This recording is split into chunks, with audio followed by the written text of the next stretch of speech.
जय माँ माणिकेश्वरी। तो हेलो गाइज आपण फिर से मोर मिनी ब्लॉग रे स्वागत करुचे। तो गाइज आज आम नानी डाकिना कही देसन जे दीवाल टे कलर मार जेनटा कि देखी पारे ग्रीन कलर। तो गाइज ई दीवाल कलर मार बड़े देखी पारे क्या कि 25 तारीख तंकर मैरेज अच्छे। तो गाइज वीडियो जदि भल लगला बेले लाइक गोटे आउ कमेंट गोटे करदेवे।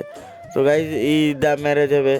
तो गाइज इन अच्छे गरम पानी आउ इन अच्छे कड़मा। तो इन गलाबार अच्छे कलर जेनटा कि गरम पानी ढाली देलु ना। तो गाइज इन कलर गले मु देखी पारुथिबे।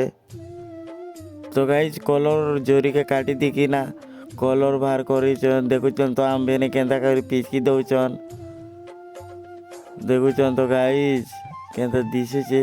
तो गाइज इटा सब करिकिना गलई देसन आउ देखन मुई आनी आउ कलर मारुथेसी। तो गाइज फॉलो जदि रे कलर बेले फॉलो गोटे कर दियन आउ केन जदि भूल भाल थिले सान भाई भाव रे क्षमा कर देबे। धन्यवाद गाइज।